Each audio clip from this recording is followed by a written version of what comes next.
Olá, muito boa tarde a você conectado conosco aqui pelo Notícias Agrícolas. Está começando o nosso boletim de mercado, já com os números de fechamento das negociações lá em Chicago, aqui no Brasil. Enfim, entendendo um pouquinho do comportamento dos preços e como esses preços estão se formando, né? A partir de que fundamentos, a partir de que informações gráficas esses preços vão se formando. E quem vai ajudar a gente hoje nesse entendimento é o Gabriel Souza, direto lá da Grão Direto. Seja bem-vindo, meu caro, obrigado mais uma vez por estar aqui com a gente compartilhando suas informações.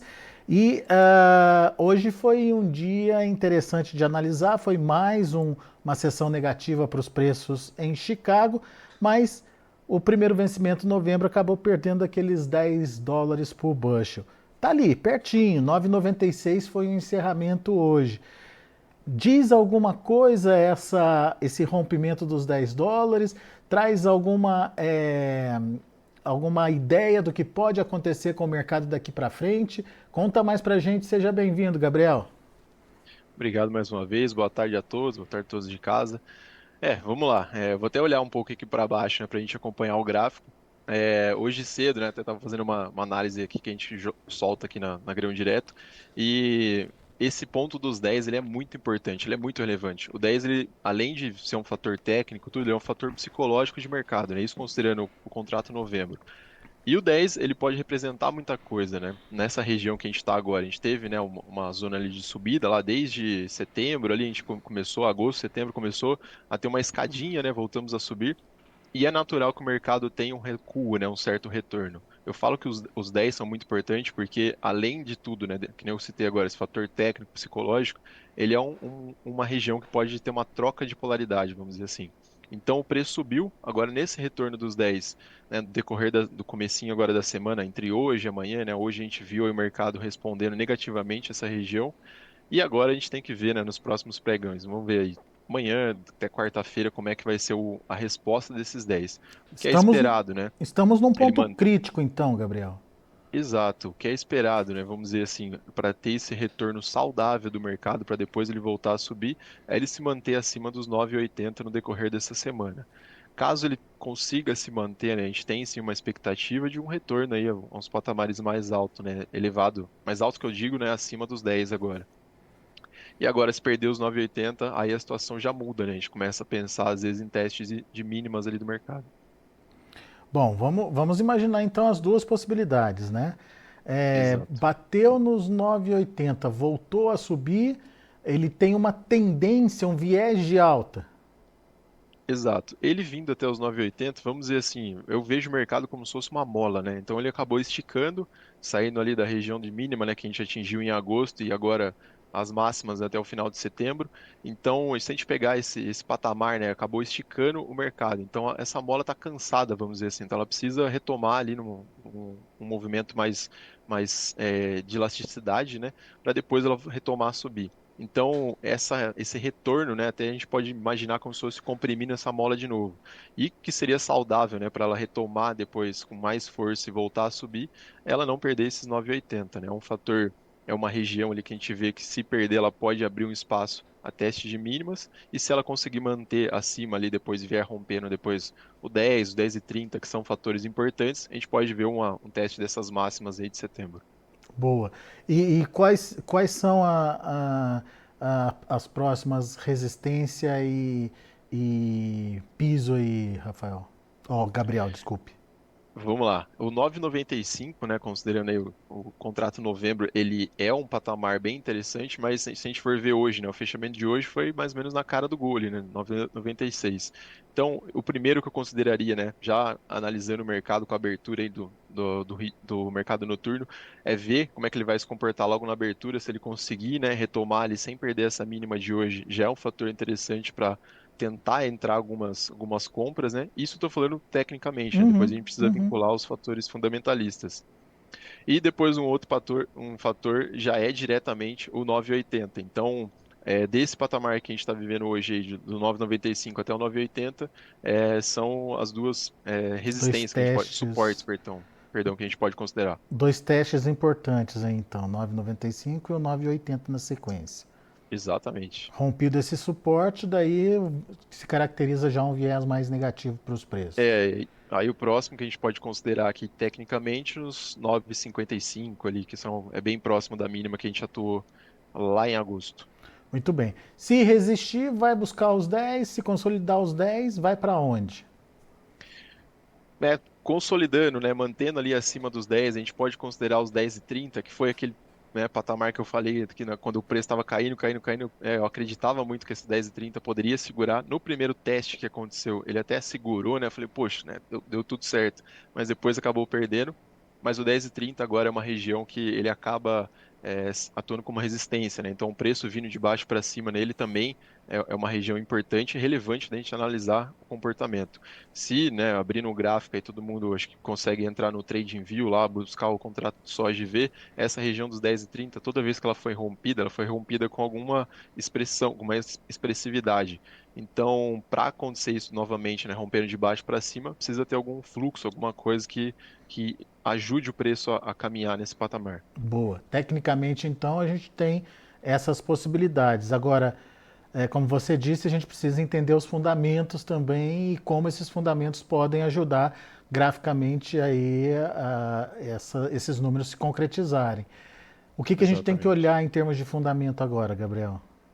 Eu acho que a base, né, que a gente pode considerar aqui com relação à oferta e demanda, então a demanda hoje, né, se a gente for ver o fluxo brasileiro que está acontecendo, por mais que mês passado tenha atingido aí patamares além, né, do que a gente viu no ano passado, essas duas últimas semanas, duas, três últimas semanas, o ritmo parece estar um pouco mais lento, né? Então a gente precisa ver, esperar alguma demanda. Então a demanda que eu falo, né, é a China atuando de uma maneira um pouco mais expressiva compradora.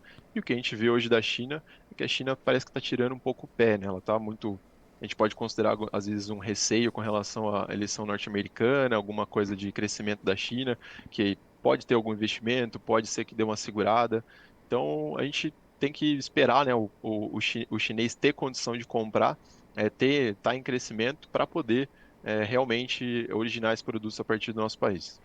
Tá, vamos lá. Eleição americana, como é que isso impacta na decisão da China? Vamos lá, vamos pegar o cenário Trump, né, ele já deixa um pouco mais divulgado e fica até mais fácil de analisar. O Trump, ele já deixou isso claro, né, que a alíquota mínima de produtos oriundos da China seria de 60%. Já tem produtos lá sendo, né, praticados ali com impostos de 100%. Então a gente vê que isso pode dar uma impactada com relação a compra de produtos da China. Então a China precisa vender os produtos para ter uma condição melhor, né, econômica, né, de fazer o dinheiro girar, mas os Estados Unidos é super importante para a China. Então os Estados Unidos já declarando que vai dificultar um pouco mais a entrada desses produtos chineses lá, isso acaba impactando um pouco, né, a China com relação como vai ser a economia dela daqui para frente. Vamos lá. O que que acontece, né? Considerando esses 60%, a China acaba reduzindo a exportação para os Estados Unidos. Os Estados Unidos também tem muita soja, tem muito milho, precisa exportar isso daí de uma certa maneira, e isso acaba dando um atrito, né? Isso a gente pode considerar também uma certa oportunidade para o Brasil, né? Deles conseguirem originar a partir do nosso país. Então, a curto prazo, o Brasil poderia até se beneficiar disso, mas a China precisa ter uma condição de compra, e a condição de compra da China está na mão dos Estados Unidos. Você citou um outro exemplo que é o investimento na China, investimento interno, na economia, enfim. Que jeito que isso impactaria, Gabriel? Vamos lá. O investimento na China, né? Então, melhorando a condição do chinês, ele melhorando a condição de vida do chinês, né? Com relação até a gente viu agora dados com relação a moradias e tudo mais, isso mostra um crescimento, né? Crescimento da economia. E crescendo a economia, todo país, né, que tem uma economia mais estabilizada, mais forte, melhora sua alimentação também. E agora a gente tratando aqui de commodities agrícolas, a gente precisa que a China tenha boas condições econômicas para poder ter melhor alimentação. Tendo melhor alimentação, ela Vai vai precisar de demandar mais mais, né? produtos de origem animal e vegetal. Então, ela vai acabar olhando para o Brasil como um grande fornecedor disso. E nos dois cenários aqui, me parece que são bastante favoráveis para o Brasil, né, Gabriel? Uma vitória de Trump trava o comércio com os Estados Unidos, mas a China vai precisar comprar. Até onde eu acompanhei, a China tem aí que formar estoques ainda para os próximos meses, né? Exato. Eu acho que a curto prazo, né, pode ser uma certa indecisão do que vai acontecer, porque a China realmente ela precisa comprar. Caso tenha algum conflito ali, né, uma certa rispidez com os Estados Unidos, o Brasil pode, né, oferecer esse produto nas condições, é claro, de mercado. A gente tem que ver como é que vai ser esse equilíbrio, né? A gente não consegue ainda definir exatamente como pode, como será, mas depois, eu acho que com o tempo, os Estados Unidos vai ter que ceder um pouco, porque os Estados Unidos também precisa oferecer produtos para a China, né? Então tem que ter essa troca, a balança comercial ali, a balança de mercado acaba equilibrando uma hora. Mas a curto prazo, né, se a gente for analisar assim, pode ser uma certa oportunidade. Mas a oportunidade nossa depende muito dessa questão de condição do que a China espera para os próximos anos. Muito bem. E esse investimento que está sendo feito internamente lá, obviamente você já explicou, vai estimular a demanda e estímulo de demanda respinga também sobre as commodities agrícolas, em especial a soja, né? E o Brasil, como um grande fornecedor, acaba ou poderia acabar se beneficiando aí. Agora, o Gabriel, a gente tem, vamos analisar o Brasil agora, né? A gente tem um momento em que a nossa soja disponível já está acabando, já foi negociada grande parte, mas tem uma preocupação com o avanço aí das negociações da safra nova. Os preços estão atrativos o suficiente para que essa venda, essa comercialização avance? A gente viu ali, né, preços, vamos citar aqui um CIF Paranaguá, né, uma execução curta agora, é soja disponível, próximo dos 140, chegou até a atingir um pouco a mais esse 140 e hoje, né, chegou a trabalhar, né, perto de 139 para um CIF Paranaguá. Então, assim, produtor que ainda segurou, né, que ainda está com a soja disponível, acaba tendo uma boa condição, vamos dizer assim, de venda. Agora, se a gente for analisar a questão futura, acaba tendo um deságio, né, desse preço. Então, a gente vê lá trabalhando para março, por exemplo, na faixa ali de 126,50, é isso também considerando o CIF Paranaguá. Então, o produtor precisa se adequar às condições, né? Então, hoje a gente está vendo, né, patamar de 140, e se a gente for ver na ponta do lápis, não é ruim perante ao preço que a gente praticou durante esse ano. Mas um março a 126,50 está promovendo comercialização, está promovendo busca aí do produtor pelo mercado, ou tem mudado a estratégia do produtor brasileiro? O que vocês têm sentido? A gente percebeu aqui, né, através das nossas soluções aqui, a gente tem informação muito direta, rápida, então a gente vê que em junho, julho, né, até agosto a gente viu o produtor mais focado em comercializar ali, principalmente fevereiro, março, que estavam em condições mais favoráveis, né, o produtor já fazendo ali a questão do custeio. E agora a gente vê um volume, né, por mais que o volume está sendo um pouco mais restrito, né, nessas últimas semanas, mas o volume está sendo bem direcionado ali para abril até maio. Então o produtor às vezes está alongando um pouco mais. Isso aí pode, né, até entrar numa questão de um próximo assunto que é o atraso do plantio, né, que ainda o produtor estar com o pé atrás, pode ser que atrase, então ele não consegue comprometer a sua safra desde já em execução um pouco mais curta, então ele acaba alongando e só dele conseguir alongar, às vezes ele consegue uma condição melhor, né? Então a gente fala assim, na faixa de maio 25, trabalhando na faixa de uns R$ 130. Então ele consegue ainda ter um bônus, né? Alongando essas vendas. A gente tem um gráfico aqui que o Gabriel mandou que ilustra bem isso que ele está falando, né? E esse gráfico ou esse quadro que você mandou para a gente mostra o comprometimento de safra e como é que essa safra está sendo distribuída ao longo do ano, certo, Gabriel? Exatamente. A gente pode, né, tô vendo o gráfico aberto, aí, a gente pode ver, por exemplo, uma linha de março ali, pegar como exemplo, né, um mês bem líquido desse ano. Então a gente vê lá março, por exemplo, se a gente seguir ali os meses, né, janeiro, fevereiro, março, que é o 24/03, a gente vê que 51,59% do que foi comercializado em março foi para ser executado em março mesmo. 33,34% para abril, e assim vai, né? Até a gente vê lá na frente, né? Se a gente for seguindo até o final, a gente vai ver que para 2025, nesses primeiros meses do ano, teve um volume menor, né? A gente vê ali fevereiro ali com 11,96, que é um volume, né, até que expressivo, mas lá no começo do ano o produtor estava mais focado em comercializar realmente a soja disponível. E conforme o tempo foi passando, isso vai mudando um pouco. Se a gente for ver ali, por exemplo, julho, né? No mês de julho, o produtor já negociou só, né, para o mês 7 ali, 16,40%, né? Seguindo ali na linha de julho para execução julho. Para o mês 8, já passou para 27%, então ele comercializou mais para o mês 8 do que para o próprio mês vigente. E se a gente for lá seguir lá no finalzinho, lá nas colunas de 2023, a gente já está considerando em julho, né, que o produtor já travou lá, já vendeu para março 25, faixa de 25%, né? Ele está 24,99%. Então, basicamente, a gente vê que essa transição, né, o produtor começa a pensar mais na safra futura, né, muito por conta de conta e custeio e tudo mais.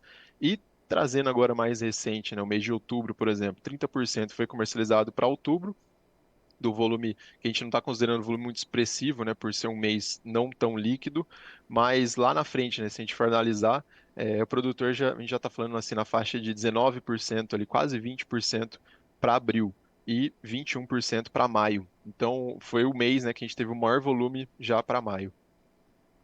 Que é diferente, diferente do que aconteceu em julho. Então, julho as vendas, a comercialização estava concentrada entre fevereiro e março. Exatamente. E agora em E outubro, entre abril e maio.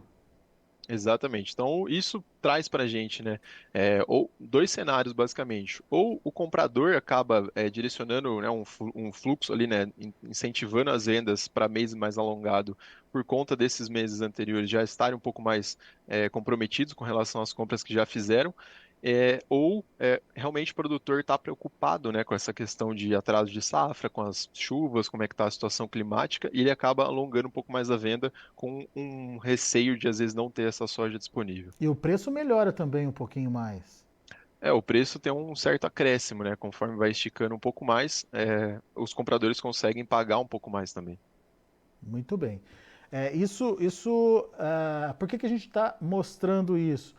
Por conta de uma análise do comportamento do comprometimento de safra. Como é que o produtor brasileiro está pensando e está negociando a sua safra. Isso a partir, né, Gabriel, do que passa pelo sistema da grão direto, certo? Exatamente. Dá para É, extrapolar isso para o Brasil? Então, esse é o nosso próximo passo, né, do nosso inteligente de mercado, que é começar a vincular mais dados públicos dentro do nosso inteligente de mercado aqui. Então, dados públicos que eu falo nesse caso, o que seria? A gente pegar uma expectativa de safra e acabar trazendo isso para o que a gente tem ali de comercializado. Então, se a gente ter uma expectativa de safra mais consolidada, né, de como será a safra futura, a gente consegue calcular esses volumes que a gente tem transacionado lá para frente e ter um valor muito aproximado. Lembrando que, não sei se todos conhecem, mas a Grão Direto é uma plataforma de comercialização digital de grãos, é a maior plataforma da América Latina de comercialização digital, e a gente tem diversos players atuando aqui dentro da Grão, né? São nossos parceiros, né? São algumas trades parceiras, e esses dados, né, o que a gente acaba divulgando, não são dados explícitos das trades, a gente não pode fazer, então são dados consolidados, a gente faz uma validação interna junto com o mercado externo para ver se os nossos dados estão conversando e a gente acaba solidificando isso e distribuindo através da nossa plataforma. Show de bola. Informações importantes, portanto, trazidas aí pelo Gabriel Souza, da Grão Direto. Gabriel analisou para a gente o mercado lá em Chicago, analisou um pouquinho do que está acontecendo no Brasil e trouxe essa novidade aí para a gente, que é acompanhar o comprometimento de safra a partir dos números coletados ali pela Grão Direto, que mostra, no final das contas, essa evolução, essa migração da comercialização que estava concentrada nos meses de fevereiro e março, para um pouquinho mais adiante, para abril e maio, já mostrando, entre outras coisas, a procura por talvez preços melhores ali, R$ 2, R$ 3 a mais. A preocupação com atraso no plantio aqui no Brasil pode ser um importante indicador também para essa migração, ou o próprio comprometimento, né? O produtor já se comprometeu em fevereiro e março, e agora está abrindo as posições aí para fevereiro e março, e agora abrindo as posições para mais adiante, abril e maio. E a gente entende, né, Gabriel, que tem lá a sua estratégia por trás disso também, né, na comercialização, né, do próprio produtor brasileiro, né? Exatamente. Então, o produtor ele, né, tá cada vez mais atento, o produtor ele tá, né, muito atento ao mercado. Então, às vezes a gente fala, comenta um pouco sobre, a gente participa de alguns eventos, os produtores gostam que a gente comente um pouco de mercado, mas o que eu mais gosto de fazer é coletar a informação deles, né? O produtor, a gente vê que ele tá ficando cada vez mais tecnificado, tá incrementando tecnologia, tá ficando mais atento ao mercado e tá utilizando cada vez mais, né, umas ferramentas de segurança, principalmente na questão financeira. Então, acho que o que é legal de ver, né, que o produtor realmente tá atento a essa questão, né, de, pô, será que eu vou conseguir entregar no fevereiro? Será que eu vou conseguir entregar, às vezes, no finalzinho de fevereiro para março? Às vezes ele fala, né, melhor fazer uma venda um pouco mais segura, um pouquinho mais alongada, vai ter um acréscimo ali do preço e às vezes R$ 2, R$ 3 ali na saca, né, a gente vê aqui, né, transações, e eu trabalhei em trade antes também, eu sei que às vezes centavos, né, acabam atrapalhando um negócio, né, 10, 20, 30, 50 centavos. Então, quando a gente fala assim, do produtor ter às vezes R$ 3 de diferença ali, né, mudando 2 meses, um mês, isso acaba pesando na conta, né? Então, o produtor acaba fazendo essa conta, eu acho que é um ponto muito importante, né, do produtor realmente fazer conta, ver quanto está o custo dele e tentar encaixar uma oportunidade de venda nessas margens que ele deseja. Boa. Muito bom. Gabriel, meu caro, mais uma vez, muito obrigado pela sua participação aqui com a gente, por dividir um pouquinho do seu conhecimento aqui com os nossos parceiros, os nossos amigos internautas. Volte sempre, Gabriel. Obrigado, gente. Boa tarde, boa semana a todos. Valeu, até a próxima.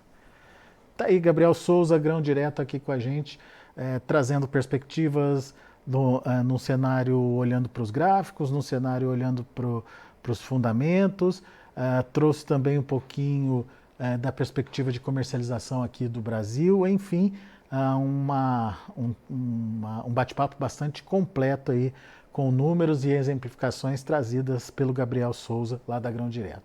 Deixa eu mostrar para vocês como encerraram as negociações lá na Bolsa de Chicago. Você acompanha comigo agora na tela, vamos lá. Novembro, como eu disse, perdeu os $10 por bushel, 9,96. Está ali, muito pertinho. Então, portanto, ainda temos a possibilidade de retomada do movimento de alta, queda de 9,5 no fechamento de hoje. Janeiro, $10,11 por bushel, também perdendo 9,5 pontos. O março, 10,25, queda de 9 pontos mais 75. O maio, $10,39 por bushel, perdendo 10 pontinhos aí. Vamos ver o milho. Milho também no vermelho, dezembro $4,08, perdendo 7,5 pontos. Março 4,24, queda de 8 pontos mais 25. Maio 4,33, perdendo 8 pontos mais 75. Julho 4,37, queda de 9 pontos e meio. E para finalizar temos o trigo. Vamos lá. Dezembro 5,85, uma queda de 13 pontos mais 75. Para março, $6,07 por bushel, queda de 14 pontos e meio. A mesma queda para maio, que fechou a 6,19, e para julho, que fechou a $6,24 por bushel, uma queda de 14 pontos mais 75. São os números já de fechamento do mercado. A gente vai ficando por aqui. Agradeço muito a sua atenção e a sua audiência. Notícias agrícolas e informação agro relevante e conectada.